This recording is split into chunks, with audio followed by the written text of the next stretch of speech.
Hello, it's Jim Hutchens for the Jerusalem Connection Spot Report for this week. Last week, March 4 through 8, was infamously titled by many leftists and secular university campuses as Israel Apartheid Week.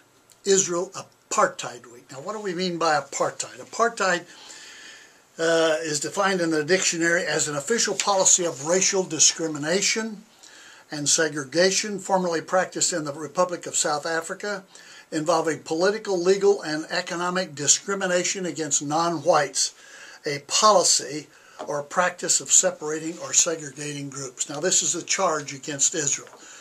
It's pretty hard to make that stick, realistically. And just a minute, I want you to take a look at a video that's just below where you clicked on to my video here. It's by Dennis Prager, and it's a very compelling, very concise explanation and denunciation, really, of apartheid.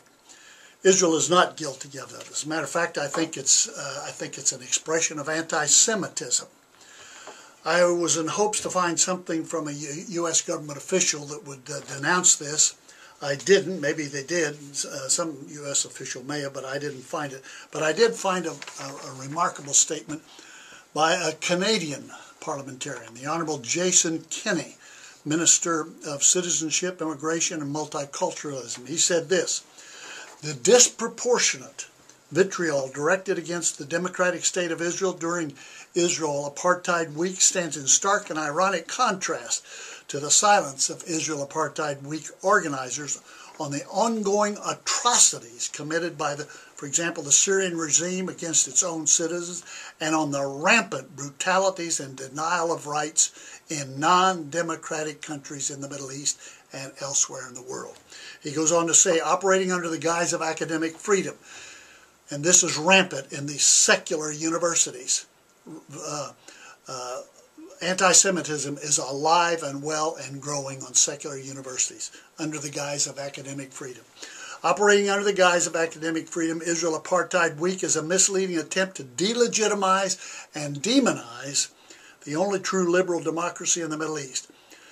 Israel Apartheid Week's organizers choose to promote inflammatory propaganda over civil and enlightened debate.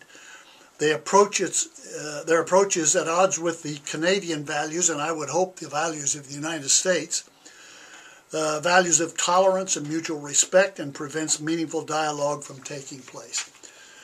Israel Apartheid Week is basically an exercise in anti-Semitism. And what do we mean by when we say anti-Semitism today? Well, a current definition of that, I think, is very helpful. It's been made by Sharansky. He heads the Jewish Agency today. He was formerly a Russian dissident. He was released from a Russian gulag in 1986 at the behest and at the intercessory efforts of President Ronald Reagan. He says this about anti-Semitism today. He says, we call it a 3D test. 3D test. First D is the test of demonization. When the Jewish state is being demonized, when Israel's actions are blown out of all sensible proportion, when comparisons are made between Israelis and Nazis, between Palestinian refugee camps and Auschwitz, this is anti-Semitism and not legitimate criticism of Israel. The second D is the test of double standards. When criticism of Israel is applied selectively, when Israel is singled out among the nations for human rights abuses, while the behavior of known and major abusers, such as China, Iran, Cuba, North Korea, Syria, the Muslim dictatorships, when this is ignored, when Israel's Magen David Adom, alone among the world's ambulance services, is denied admission to the International Red Cross, this is anti-Semitism. And finally, the third D is the test of delegitimization. When Israel's fundamental right to exist is denied alone among all the peoples of the world, this too is anti-Semitism. Israel Apartheid Week. Is Israel an apartheid state? Not hardly. Not hardly. But I want you to go now to the Dennis Prager video that just follows mine here and hear what he has to say about this. It'd be very helpful for your understanding. Till next week, Od Ki Yavo Shiloh, or until Messiah comes, Shalom Aleichem.